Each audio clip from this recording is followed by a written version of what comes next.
हूं आपके साथ वैष्णवी झा। बुलेटिन की शुरुआत करने से पहले नजर डालेंगे हेडलाइंस पर। पीएम मोदी ने किया इन्वेस्ट कर्नाटक 2022 का उद्घाटन, बोले भारत की ओर देख रही पूरी दुनिया। एमसीडी चुनाव से पहले सीएम केजरीवाल का बड़ा ऐलान, प्रदूषण पर रोक के चलते मजदूरों को हर महीने मिलेंगे 5,000 रुपए। भ्रष्टाचार पर सीएम योगी आदित्यनाथ का बड़ा प्रहार, भ्रष्टाचार में लिप्त सीईओ का डिमोशन कर बनाया सिपाही। हिंदुओं को अल्पसंख्यक का दर्जा देने की मांग, केंद्र सरकार ने सुप्रीम कोर्ट से मांगा समय, कहा मामला संवेदनशील है। और एक्ट्रेस पूजा भट्ट ने ज्वाइन की कांग्रेस की भारत जोड़ो यात्रा, हैदराबाद में राहुल गांधी के साथ एक ट्रेन में दिखी पूजा भट्ट। अब खबरें विस्तार से। प्रधानमंत्री नरेंद्र मोदी ने आज कर्नाटक में आयोजित वैश्विक निवेशक सम्मेलन इन्वेस्ट कार्यक्रम 2022 का वीडियो कॉन्फ्रेंसिंग के माध्यम से उद्घाटन किया। साथ ही लोगों को संबोधित करते हुए कहा कि भारत में यूक्रेन रूस के बीच चल रहे युद्ध और हाल ही में आई कोरोना महामारी से बनी स्थितियों का विपरीत प्रभाव पड़ा। वहीं अब पूरी दुनिया भारत की तरफ उम्मीद भरी नजरों से देख रही है। इन्वेस्ट कर्नाटक 2022 समिट में पीएम नरेंद्र मोदी ने कर्नाटक की प्राकृतिक खूबसूरती और सांस्कृतिक के बारे में भी बात की। उन्होंने कहा कि ये वही जगह है जहां परंपरा और तकनीक दोनों है। ये वही जगह है जहां प्राकृतिक और संस्कृति का अनूठा संगम है। जब हम टैलेंट और टेक्नोलॉजी की बात करते हैं तो सबसे पहले हमारे दिमाग में बैंगलोर का नाम आता है। आगे पीएम नरेंद्र मोदी ने कहा कि हालांकि यह वैश्विक संकट का समय है, दुनिया भर में अर्थशास्त्री और विशेषज्ञ भारत को एक उज्जवल स्थान के रूप में वर्णित कर रहे हैं।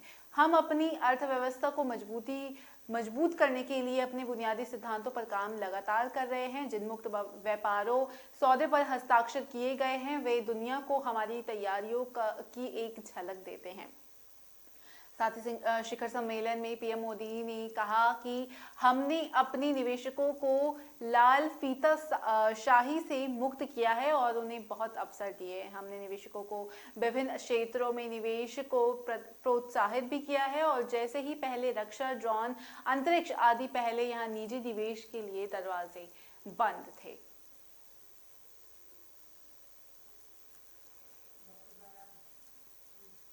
दिल्ली के सीएम अरविंद केजरीवाल ने कहा कि निर्माण गतिविधियां बंद होने से प्रभावित हुए मजदूरों को 5,000 रुपए प्रति माह की मदद दी जाएगी। ये जानकारी उन्होंने खुद एक ट्वीट के जरिए दी।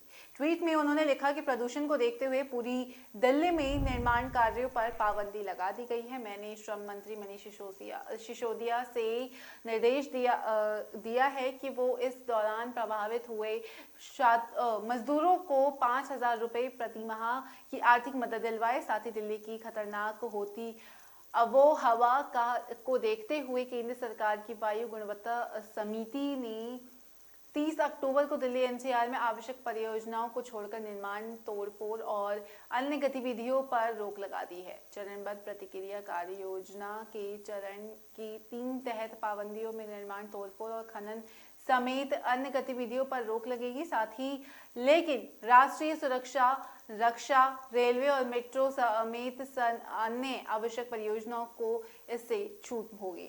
साथ ही दिल्ली सरकार ने राष्ट्रीय राजधानी में निर्माण और विध्वंस गतिविधियों पर लगाई गई पाबंदी पर अमल सुनिश्चित करने के लिए 586 टीम गठित की है।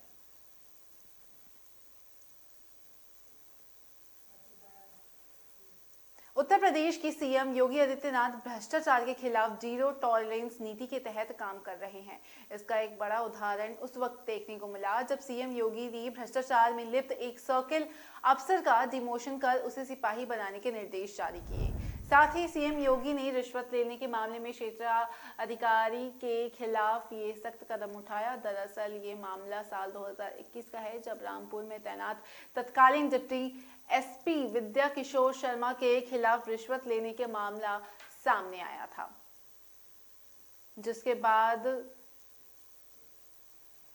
बाद इस मामले की जांच के आदेश दिए गए थे और विद्या किशोर शर्मा पर अनुशासनहीनता समेत तमाम आरोपों को लेकर जांच चल रही थी।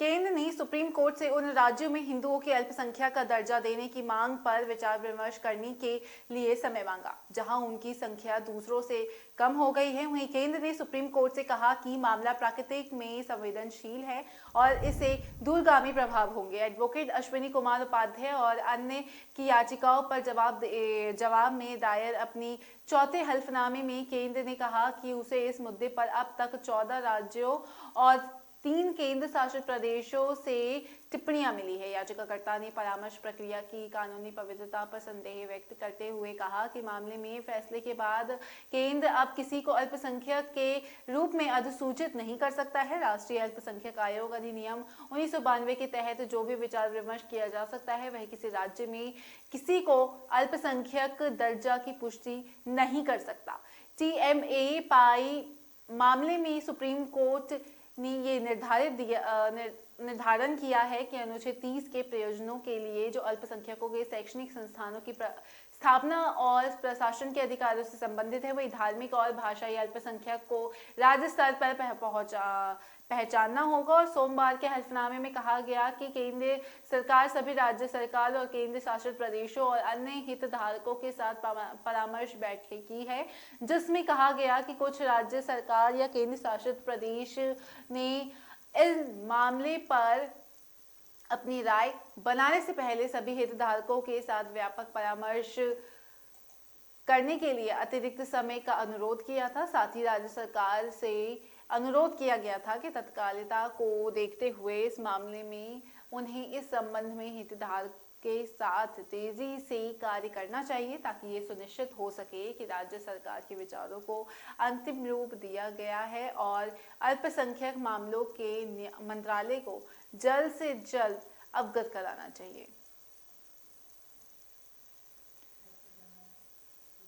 बॉलीवुड की एक्ट्रेस और फिल्म मेकर पूजा भट्ट कांग्रेस की भारत जोड़ो यात्रा में शामिल हुई। फिलहाल यात्रा तेलंगाना की राजधानी हैदराबाद पहुंची है और जहां कांग्रेस नेता राहुल गांधी के साथ पूजा भट्ट भी यात्रा में शामिल हुई। राहुल गांधी के साथ पूजा भट्ट भी यात्रा में शामिल हुई और ट्विटर पेज पर उन्होंने एक किए गए एक वीडियो में पूजा भट्ट पार्टी नेता राहुल गांधी के साथ चलते हुए बातचीत करती दिखाई दे रही है। वहीं राहुल गांधी के साथ एक फ्रेम में भी पूजा भट्ट नजर आई, जो कि ये तस्वीरें काफी वायरल हो रही है। वह यात्रा में शामिल होने वाले पहली बॉलीवुड हस्ती है। वह इस दौरान एक्ट्रेस फुल स्लीव्स के ब्लैक कलर के कुर्ते में प्रिंटेड स्टॉल पहने हुए नजर आई। वहीं उन्होंने स्पोर्ट्स का हाथ मिलाकर अभिवादन भी किया और इस दौरान समर्थक भी एक्ट्रेस को देखकर काफी एक्साइटेड नजर आए। इससे पहले स्वरा भास्कर ने भी राहुल गांधी और भारत जोड़ो यात्रा की तारीफ की थी। साथ ही एक्ट्रेस ने लिखा था कि चुनावी हार, ट्रोलिंग, व्यक्तिगत हमले और लगातार आलोचना के अप्रभावी होने के बावजूद राहुल गांधी ने ना तो सांप्रदायिक बयानबाजी के आगे झुके हैं और न ही सनसनीखेज राजनीति के आगे। वहीं इस देश के समिति को देखते हुए भारत जोड़ो यात्रा जैसे प्रयास सराहनीय हैं। वहीं आपको बता दें कि राहुल गांधी के नेतृत्व में मार्च बुधवार सुबह तेलंगाना के हैदराबाद से शुरू हुआ, जो कि मार्च को लेकर शहर की ट्रैफिक पुलिस ने कई ट्रैफिक एडवाइजरी भी जारी की।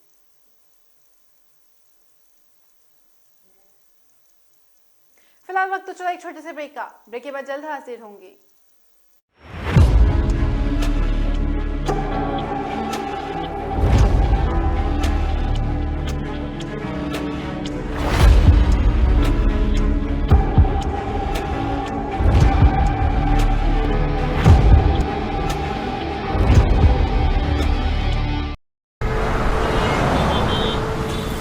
कहाँ जा रहे हो? दुकान पर बैठो और इसे आगे बढ़ाओ। पापा, दुकान आगे बढ़ाने के लिए मुझे दुकान पे बैठने की जरूरत नहीं है। बस बातें करवा लो इनसे।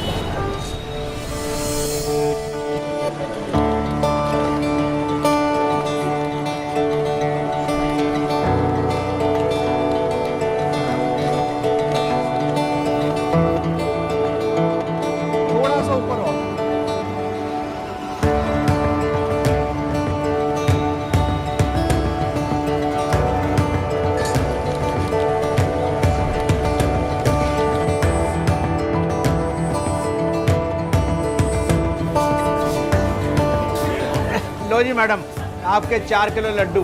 बेटा इनके लड्डू पैक कराओ। क्यों पापा, बढ़ गई ना दुकान आगे? हाँ बेटा, अब तक सबकी खुशी के लिए मिठाई खिलाई है, मगर आज अपने बेटे के हुनर के लिए खुद खाऊंगा। जब खिलकर निकलता है स्किल, तो सलाम करता है हर दिल। DSEU, इंडिया की पहली स्किल एंड एंटरप्रेन्योरशिप यूनिवर्सिटी, जहां ऐसे कोर्सेज में हैं डिग्रीज और डिप्लोमास जो बेटर फ्यूचर की ओर ले जाएंगे आपको।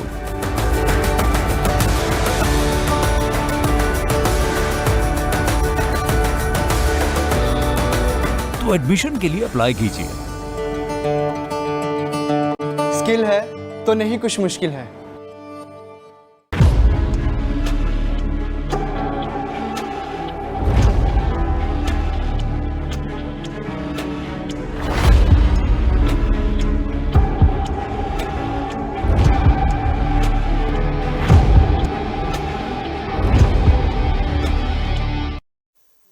ब्रेक के बाद स्वागत है आपका। रुक करेंगे अगली महत्वपूर्ण खबरों की ओर। गुजरात के मोरबी में मच्छू नदी में हुए पुल हादसे वाली जगह पर तलाशी अभियान 96 घंटे के बाद भी जारी है। एनडीआरएफ के सहायक कमांडेंट राकेश कुमार ने कहा कि लापता लोगों की तलाश जारी है। वहीं गुजरात के मुख्यमंत्री भूपेश बघेल भी मोरबी में जान गंवाने वाले लोगों के लिए आयोजित श्रद्धांजलि कार्यक्रम में शामिल हुए। वहीं मोरबी बार एसोसिएशन में वरिष्ठ वकील प्रजापति ने कहा कि पुल हादसा मामले में न आरोपियों को गिरफ्तार किया गया है। वहीं मोरबी बार एसोसिएशन और राजकोट बार एसोसिएशन ने ओरेवा कंपनी की तरफ से केस ना लेने का फैसला किया है। दोनों बार एसोसिएशनों ने यह प्रस्ताव पारित किया। वहीं मोरबी पुल हादसे में मृतकों के लिए गुजरात में आज राज्यव्यापी शोक मनाया गया और साथ ही राज्य में सरकारी भवनों पर राष्ट्रीय ध्वज आधा झुका हुआ रहा। साथ ही आज कोई मनोरंजन समारोह या फिर कोई मनोरंजन की चीजें कार्यक्रम वगैरह आयोजित नहीं हुई। तो आज गुजरात में श्रद्धांजलि कार्यक्रम रखा गया। गुजरात के सीएम भूपेंद्र पटेल ने मृतकों को श्रद्धांजलि अर्पित की, साथ ही घायलों के जल्द स्वस्थ होने की कामना की।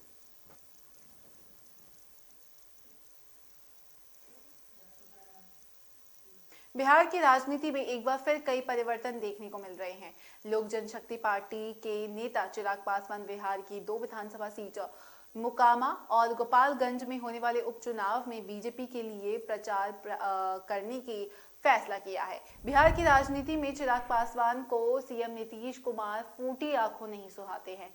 जब दोनों पार्टियां एनडीए में थी तो राज्य में विधानसभा चुनाव 2022 से पहले ही चिराग पासवान ने नीतीश के खिलाफ मोर्चा खोल दिया था। वहीं चिराग ने सीएम नीतीश की सरकार को घेरने में कोई कसर नहीं छोड़ी है। मौके की नजाकत और वोट प्रतिशत में से नीतीश को भारी पड़ते देख बीजेपी ने उस समय चुप्पी साध रखी थी।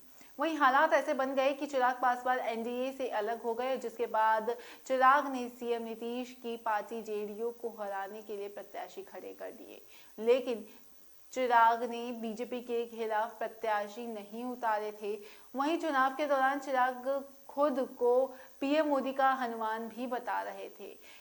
चिराग के फैसले ने बीजेपी का बड़े भाई सपना पूरा कर दिया और विधानसभा चुनाव में बीजेपी को पहली बार जेडीयू से ज्यादा सीटें भी आई और एनडीए में बीजेपी अब जेडीयू से ज्यादा मजबूत हो गई है। वहीं इसके साथ ही बीजेपी नेताओं ने नीतीश को सीएम बनाने पर सवाल खड़े करना शुरू कर दिया। साथ ही जेडीयू उस समय तो कुछ नहीं बोला, लेकिन पर्दे के पीछे का खेल समझकर मौके का इंतजार किया। एनडीए से अलग होने के बावजूद भी जेडीयू नेताओं ने खुलकर कहा कि चिराग का इस्तेमाल करना जेडीयू की सीटें कम कराई गई थी और ये बीजेपी की ही साजिश थी। इधर चिराग की भी मुश्किलें इतनी बढ़ती चली गई है कि साल 2020 में केंद्र में मंत्री रामविलास का निधन हो गया और पार्टी में उनका विरासत को लेकर चाचा पशुपति पारस और चिराग पासवान के बीच झगड़ा शुरू हो गया। वहीं चिराग पर भारी पड़े पार्टी के सांसद पारस के साथ चले गए और मोदी सरकार में मंत्री बन गए। इतना ही नहीं, दिल्ली में रामविलास पासवान को मिला बंगला भी चिराग को छोड़ना पड़ा। अब एक बार फिर उपचुनाव में बीजेपी का समर्थन का ऐलान कर वो केंद्र की सत्ता में कांग्रेस पार्टी के नजदीक आने की कोशिश कर रहे हैं। और वहीं घटना हवाई अड्डे पर संवाददाताओं से बातचीत करते हुए चिराग ने ये भी कहा कि मोकामा और गोपालगंज जहां बीजेपी का आरजेडी से कड़ा मुकाबला है, मैं भगवा के उम्मीदवारों के लिए प्रचार करेंगे।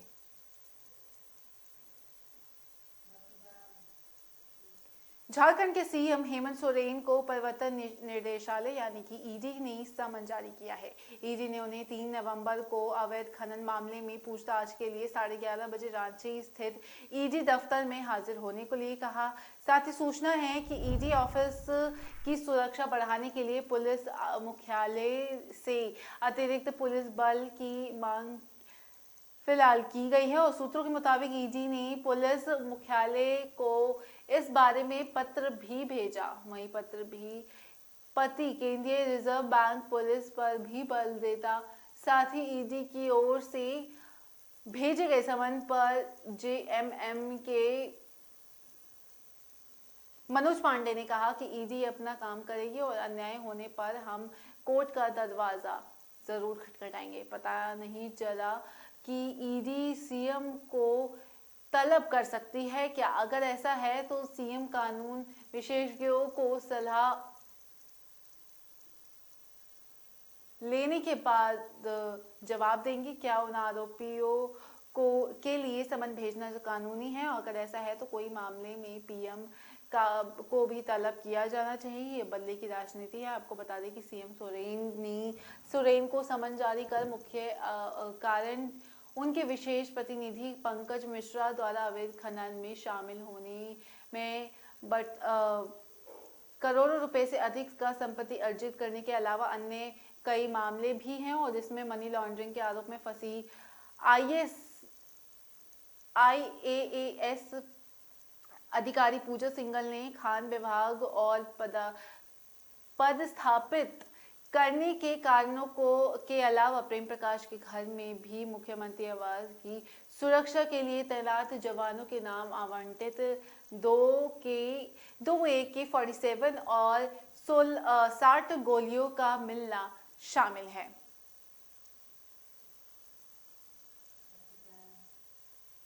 राजस्थान के बांसवाड़ा में मालनगर गौरव गाथा कार्यक्रम में शिरकत सीएम अशोक गहलोत ने पीएम नरेंद्र मोदी की तारीफ की थी। वहीं पीएम नरेंद्र मोदी ने भी अशोक गहलोत की तारीफ की। अब इसको लेकर सचिन पायलट ने सीएम गहलोत पर तंज कसा। उन्होंने कहा कि ये बड़ा दिलचस्प घटनाक्रम देखा जा सकता है, क्योंकि पीएम नरेंद्र मोदी ने इस तरह गुलाम नबी की भी तारीफ की थी और उसके बाद क्या हुआ ये सब जानते हैं। सचिन पायलट ने कहा कि पीएम से ERCP को राष्ट्रीय परियोजनाओं और मानगढ़ स्मारकों को राष्ट्रीय स्मारक का दर्जा देने की उम्मीद थी, लेकिन उन्होंने ऐसा नहीं किया। दरअसल उन्होंने बांसवाड़ा के माननगर धाम में 24 घंटे वाले कार्यक्रम में पीएम नरेंद्र मोदी ने मुख्य मंत्री अशोक गहलोत को लेकर कहा कि गहलोत और मैंने मुख्यमंत्री के रूप में साथ काम किया। साथ ही पीएम ने कहा था कि सीएम गहलोत बहुत से मुख्यमंत्रियों में से सबसे वरिष्ठ हैं। वही बीते दिन उस पर मंच पर बैठे सभी मुख्यमंत्रियों में से भी वह सबसे वरिष्ठ मुख्यमंत्री है। साथ ही साल 2023 में राजस्थान का विधानसभा चुनाव होने वाला है और इसी बीच पीएम मोदी द्वारा सीएम अशोक गहलोत की तारीफ करने के अलग अलग मायने निकाले जा रहे हैं। मौलवी में वकीलों ने गुजरात में पुल ढहने के मामले में गिरफ्तारी 9 आरोपियों को प्रतिनिधित्व करने से इनकार किया। मौलवी एसोसिएशन के वरिष्ठ अधिवक्ता SC प्रजापति ने कहा कि मौलवी का ब्रिज पानी जो है वहाँ पे घटना में हुई और 9 लोगों को गिरफ्तार किया गया। इस मामले में ही मौलवी बार एसोसिएशन और राजकोट बार एसोसिएशन ने उनका मामला नहीं लेने से और उनका प्रतिनिधित्व नहीं करने का भी फैसला किया। दूसरी बार एसोसिएशन ने यह प्रस्ताव पारित कर दिया।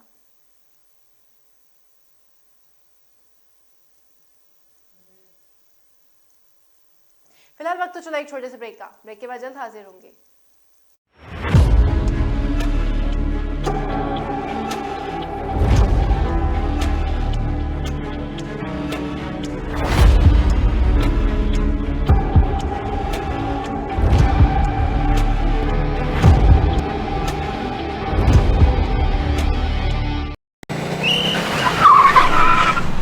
मस्त मास्क पहना रे तूने। Thank you sir. वो जान बचाने के लिए पहनना पड़ता है ना सर। रेडीमेड है या टेलर मेड है? ऑनलाइन ऑर्डर किया है सर। एक और है क्या? है ना सर। देना। बहुत मस्त लगेगा आपको। ये ना सर। Sir sir sir. ये ना भाई, जान बचाने के लिए बाइक चलाते वक्त सिर्फ खोपड़े पे मास्क पहनेगा तो खोपड़े को कौन बचाएगा? समझ गया सर।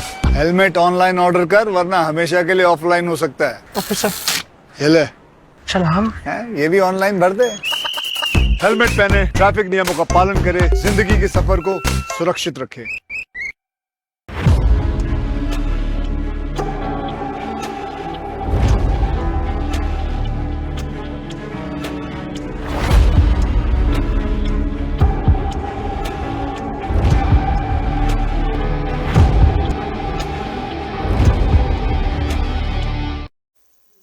ब्रेक के बाद स्वागत है आपका। बढ़ेंगे अगली खबर की ओर। गुजरात चुनाव से पहले बीजेपी के नेतृत्व वाली केंद्र सरकार ने बड़ा दांव चलते हुए फैसला लिया कि पाकिस्तान, अफगानिस्तान और बांग्लादेश से आकर गुजरात के 2 जिलों में रह रहे अल्पसंख्यक को भारत की नागरिकता दी जाएगी। इन अल्पसंख्यकों में हिंदुओं के अलावा सिख, बौद्ध, जैन, पारसी और ईसाई धर्म के लोग भी शामिल हैं। अधिकारियों ने बताया कि नागरिकता संशोधन अधिनियम से संबंधित गृह मंत्रालय द्वारा नए नियम के तहत जिला कलेक्टरों को लोगों की जांच करने और उन्हें नागरिकता देने का अधिकार दिया गया है। इसका मतलब ये हुआ कि लोगों को नागरिकता कानून 1955 के तहत दी जाएगी, ना कि विवादास्पद नागरिकता संशोधन अधिनियम 2019 यानी CAA के तहत दी जाएगी। हालांकि इस संशोधित अधिनियम में भी पाकिस्तान, अफगानिस्तान और बांग्लादेश से आने वाले अल्पसंख्यकों को नागरिकता देने का प्रावधान है, लेकिन सरकार ने अभी तक इसके तहत नियम नहीं बनाए हैं, जिसके चलते अभी तक CAA के तहत किसी को भी नागरिकता नहीं दी जा सकती है। गृह मंत्रालय ने पाकिस्तान, अफगानिस्तान और बांग्लादेश के हिंदू, सिख, बौद्ध, जैन, पारसी और ईसाई धर्म मानने वाले लोगों के लिए नागरिकता प्राप्त करने की पूरी प्रक्रिया को काफी सरल बना दिया।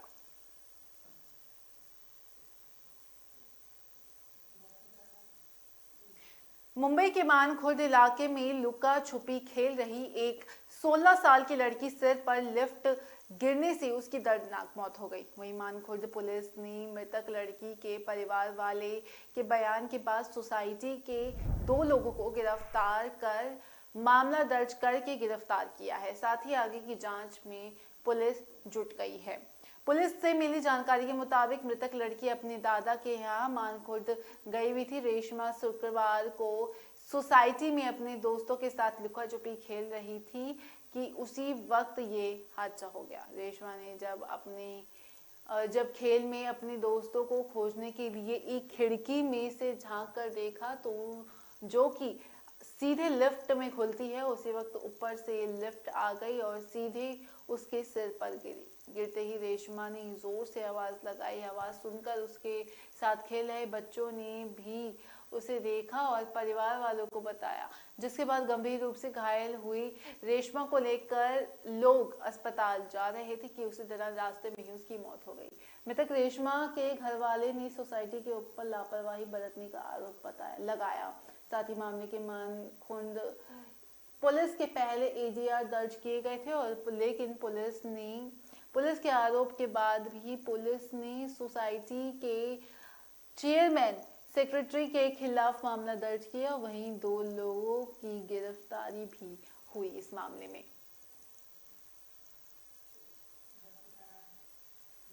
कश्मीर घाटी में मंगलवार को सुरक्षा बलों को आतंक के मोर्चे पर भारी सफलता मिली।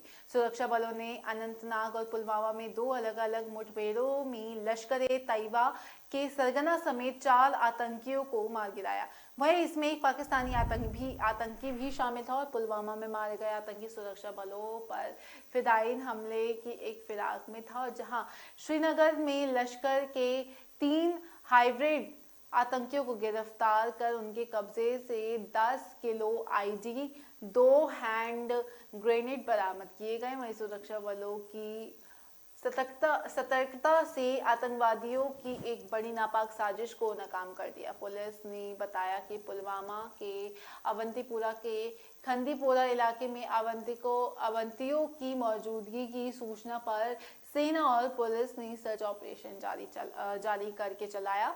साथ ही इस दौरान आतंकियों ने फायरिंग भी शुरू कर दी। जवानों ने कई बार आत्मसमर्पण के लिए कहा, लेकिन वे नहीं माने और लगातार फायरिंग करते रहे। जवाबी कार्रवाई में 3 आतंकवादी मारे गए और एडीजीपी कश्मीर विजय कुमार ने ट्वीट किया और मुठभेड़ में 3 आतंकवादियों को मार गिराने की सफलता मिली। साथ ही इसमें एक पाकिस्तानी आतंकवादी और एक स्थानीय दहशतगर्द मुख्तार भट्ट भी शामिल हैं। ये दोनों सीआरपीएफ के एएसआई और आरपीएफ के 2 जवान की हत्या में शामिल थे। वहीं तीसरे आतंकी का शिनाख्त फिलहाल अभी हो रही है। हिंदुस्तानी अवाम मोर्चा के संरक्षक जीतनराम मांझी ने सीएम नीतीश कुमार द्वारा तेजस्वी यादव को आगे बढ़ाने वाले बयान पर अपनी राय दी। बुधवार को जीतनराम मांझी ने ट्वीट कर एक तरफ कहा कि कोऑर्डिनेशन कमेटी की मांग को तो वहीं सीएम नीतीश कुमार के लिए ये बड़ी बात कह दी। बीते मंगलवार को भी जीतनराम मांझी कोऑर्डिनेशन कमेटी को लेकर अपना बयान दिया गया। उधर बुधवार को अपने ट्विटर हैंडल से ट्वीट कर मांझी ने लिखा कि कुछ पोर्टल मीडिया के द्वारा उपचुनाव के दौरान ये भ्रम फैलाया जा रहा है। वहीं मांझी एनडीए में जा सकते हैं। साथ ही हिंदुस्तानी अवाम मोर्चा नीतीश कुमार जी के हम साथ है और उनका जो भी निर्णय होगा उनके साथ रहेंगे। यही बात तेजस्वी यादव जी की, तो आगे बढ़कर इसे लेकर कोऑर्डिनेशन में बैठक के माध्यम से घोषणा की गई तो सही रहेगी। तो साफ तौर पे जीतनराम मांझी की तरफ से ये सारे बयाने जो है वो सामने निकल कर आए।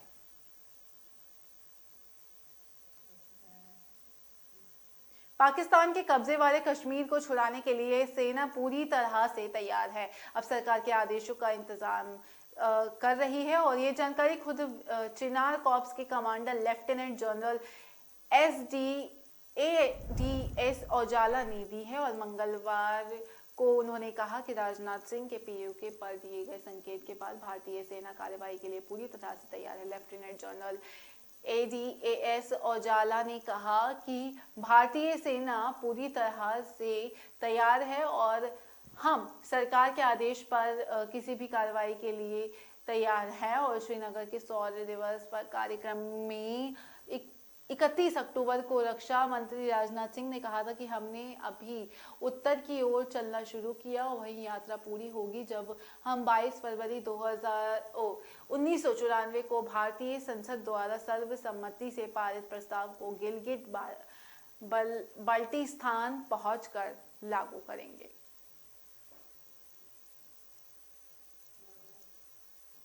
फिलहाल मेरे साथ इतना ही, मुझे दीजिए इजाजत। नमस्कार।